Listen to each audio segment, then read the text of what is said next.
Zach, let's get back to the hotel. First Anna, then Becky, now Diane. I'm not looking forward to writing this investigation report. Agent Morgan. York. Do you have a moment? What is it, George? There's something I'd like to talk to you about. Do you have any time later? Can't we just do it here? If possible, I'd like to go to a bar. Of course, we don't really have to. A bar? Now that sounds like a good idea. Zach, what do you think? We can go drinking with George, or turn him down and head back to the hotel.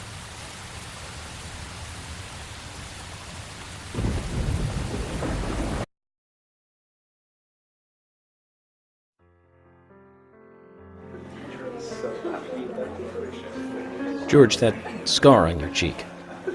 Where did you get it? This? Didn't I tell you? Well, it's not from work. I got it when I was a kid. A childhood injury. Tree climbing? I used to get a few scrapes myself climbing the big tree in our backyard. I used to climb it a lot, and fall out of it a lot.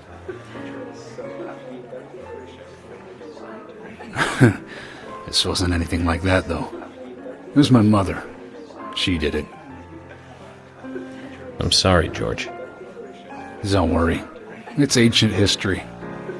The world is flooded with unreasonable violence. The strong overpower the weak, adults over children, men over women, and criminals over their victims.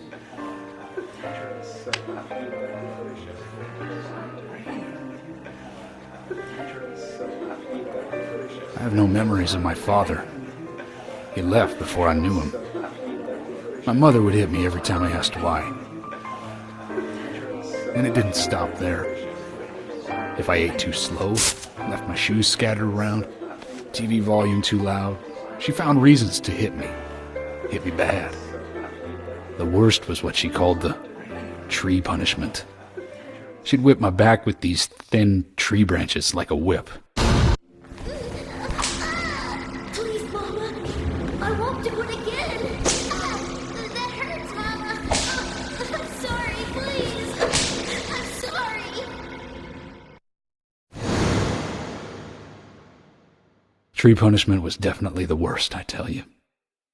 Just hearing those words used to make me shiver and want to pass out. And that's why I didn't want to show you those scars on my back. Every time after the tree punishment, she'd always say the same thing. This is hurting the tree more than it is hurting you. And me, being a naive, dumb kid, I believed her.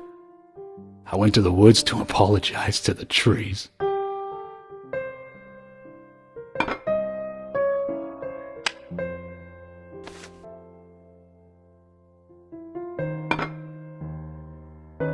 I kept asking myself, why is she hurting me this way? I thought long and hard about it. In the end, I've just figured I'm weaker than her. That's why. It's the law of Mother Nature at work. The strong eat the weak. But now, you have the power to protect the weak. That's right. Perhaps I should thank my mother for guiding me into this line of work.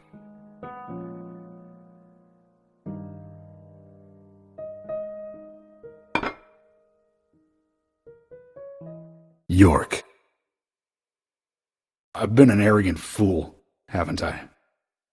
And if it weren't for me, both Becky and Diane would still be alive. I could have saved them both. You know, it's almost like they died because of me. You're out of your mind. I invited you to this bar for a drink, but I guess this bar is my confession chamber, and I wanted you to listen. And to tell you, well, you must already hate me for causing all these problems and not following your orders. York, I'm sorry. I'll follow your orders from now on. You'll have my total cooperation. George, you've been as cooperative as you can be. You even invited an FBI guy to a bar for drinks. You've done a good job protecting this town. And the folks here respect you for that. Nobody can blame you for anything. Thanks. I do feel a little better.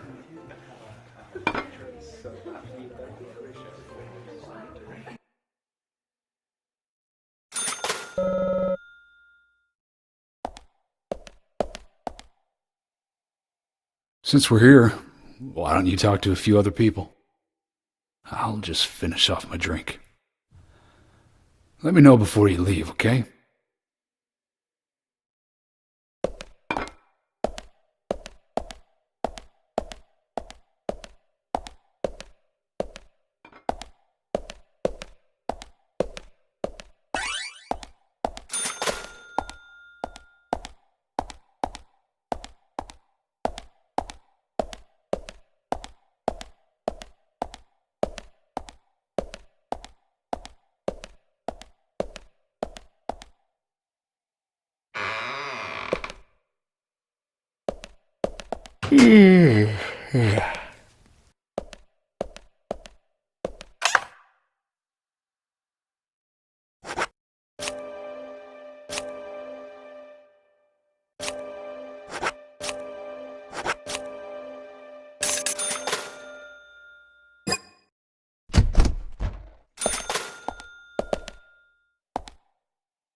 Hey, Carol.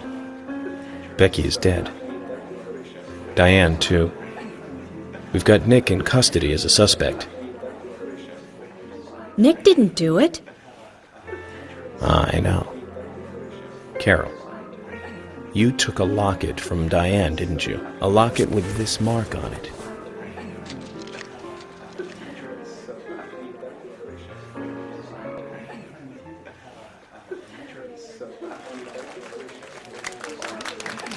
I'm busy, gotta go.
Sorry to keep you waiting, boys. Zack, Emily is already a goddess of the forest.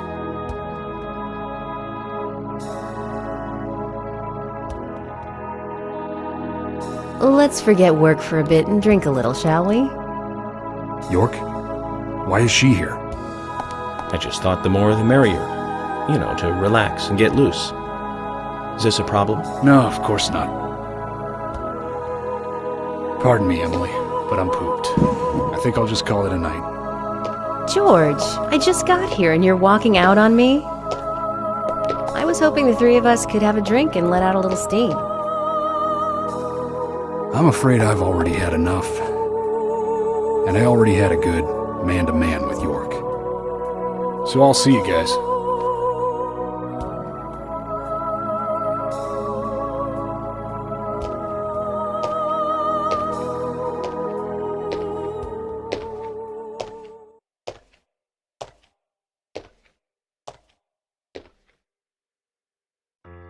I think George likes you, but he's avoiding you all at the same time.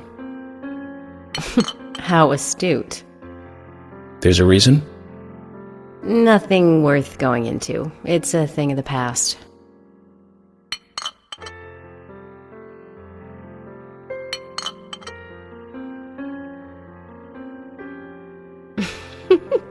Okay, he did ask me out when I first came to town. I was still in high school. But I never really considered him my type. And there's the age gap thing, too. I respect him, of course. I wouldn't have taken this job otherwise. So, did you move to this town alone? Of course not. I came with my parents. Tell me about them then. Sure, why not? My dad dealt in stocks in New York. He was hardly at home when I was a kid, always working. Those pieces of paper were far more important to him than I was. Which is no different now, really. I don't see much of him. My mother? Totally different story. A wonderful person that I still respect. She was always kind and understanding. Not only that, but she would always help me find my way. She could be fierce, too, scolding me if I took a wrong step. We had our battles, sure, but all in all, she was a wonderful mother. Past tense? Yeah, she's gone now. Cancer, just before I graduated high school. She gave this to me just before she died. I take it with me wherever I go. It's what I treasure most. I'm sure she's very proud of you.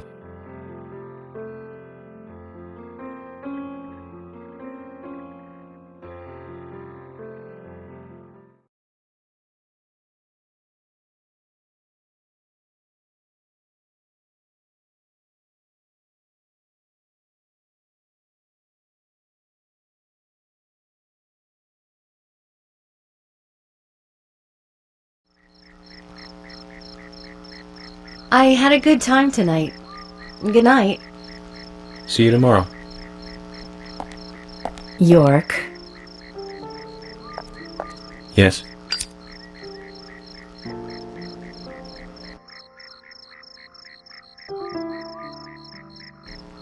Please, don't lie to us, okay? I won't. Don't worry. I won't.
focus on the case at hand. The murders of the Red Seeds. Officially, the Bureau has not made a statement about these seeds. Some even claim that they are irrelevant to the killings. But after the Red Seeds were found in a Boston homicide, I've been unable to get them out of my head. I've even gone through all of the files looking for similar cases, and we found 7 other homicides related to the seeds. The victims were all young girls, and they were killed in 8 different states. They arrested all 7 murderers, but there was no connection between them. However, we must not overlook there was one thing linking the cases together. Oh, Zach, we're here. Let's continue our chat later.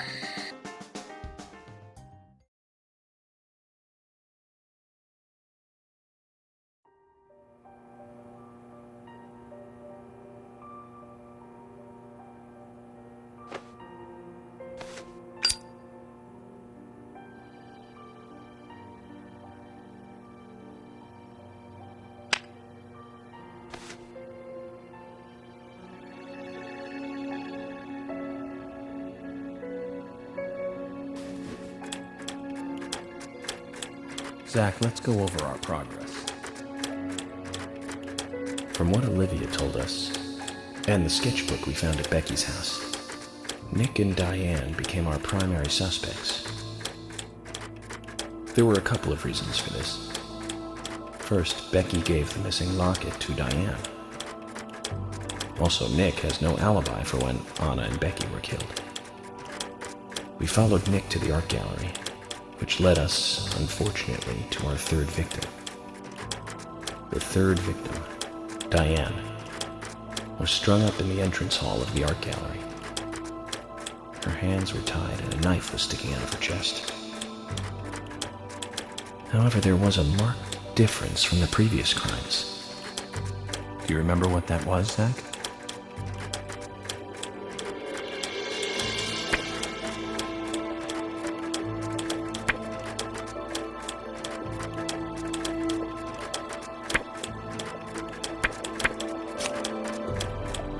That's right.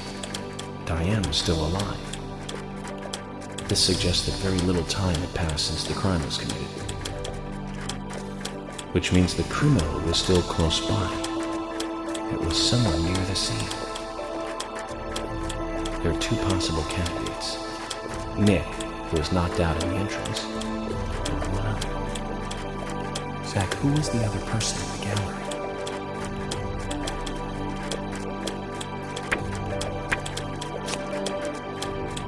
That's right.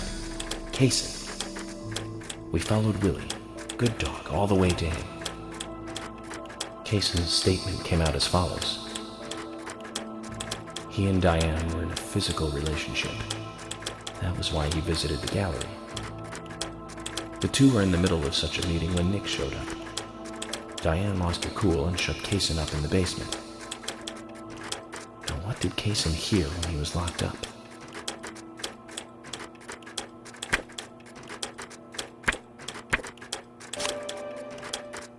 That's it. The sound of boots passing by. Nick was wearing boots that day.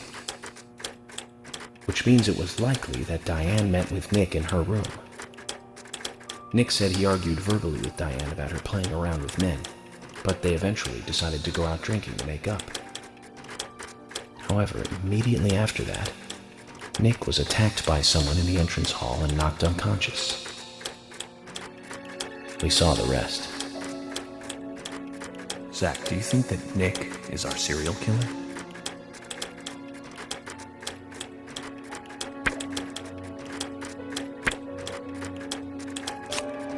Me too. Usha sent in a report too. He found a large volume of red seeds in Diane's stomach. This confirms her as a victim of the raincoat killer. Remaining leads. There's the locket, which is in Carol's possession, the man with the tattooed back, and the upside-down peace sign. There's a lot left to answer. I hope the coffee will give us more guidance tomorrow.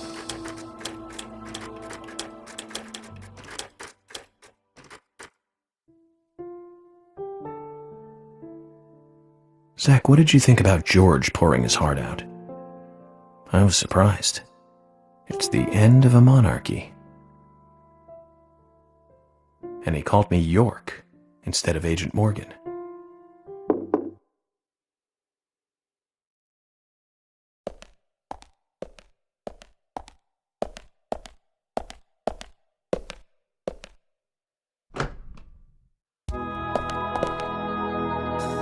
Emily? What's going on? Do you know what time it is? I'm sorry. I couldn't sleep, so I was drinking alone.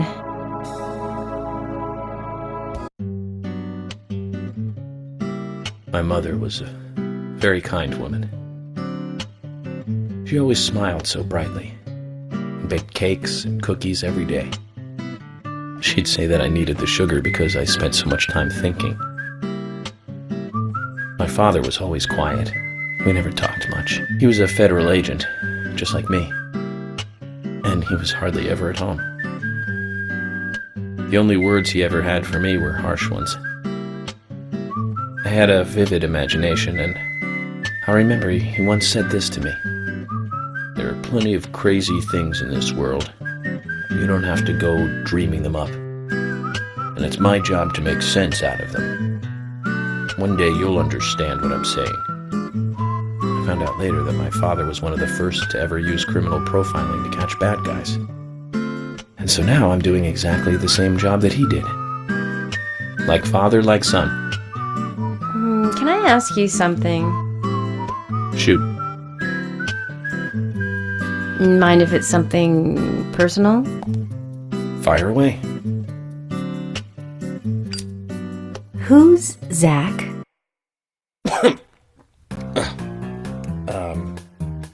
Zach is a friend of mine. Oh, so you do have friends. Yeah. He's my only friend. What kind of person is he then? Well, I've never seen his face. But he's always with me, and we discuss everything. When did you become friends? A long time ago. Back when I was a child.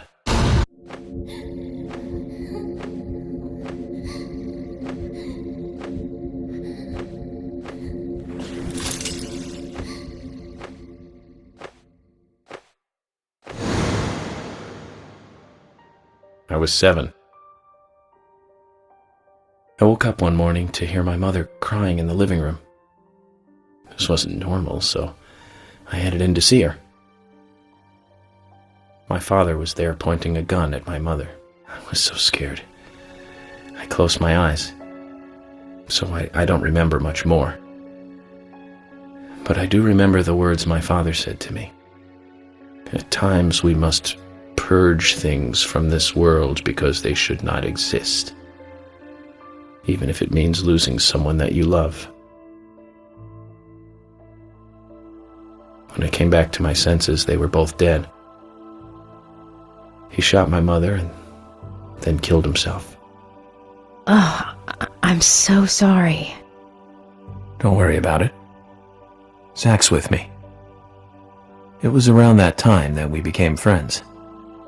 I'm here. I'm with you, he said. I'll be here always. We can get through this together. Quite aside from that terrible scene in front of me, that voice seemed to make me calmer. And here we are, working together, getting through things. This is the first time I've ever told anyone about this. I wonder if Zach will get angry. That's a sad story. But I don't want you to take this the wrong way, but I'm sure there was a reason for what your father did. I know. I think maybe I became an agent to find out why he did what he did.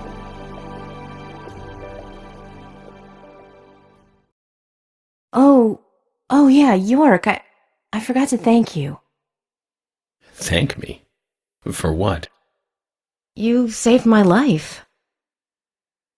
If you didn't save me at the gallery, I would have died along with Diane. No need to thank me for that.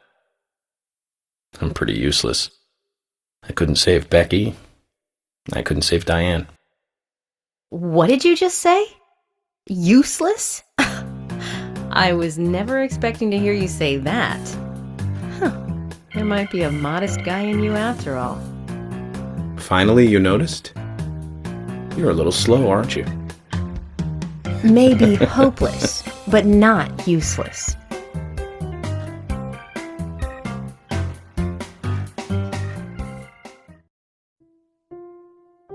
Zach, do you think Emily got home safely? Anyway, I think it's more serious of a situation than I thought. Do you remember? Our conversation with Emily. She's really interested in you. I think she's starting to have certain feelings for you. If that's the case, Zach, you and I are rivals. This is a very serious situation indeed.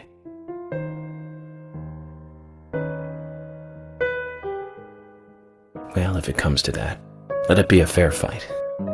Agreed?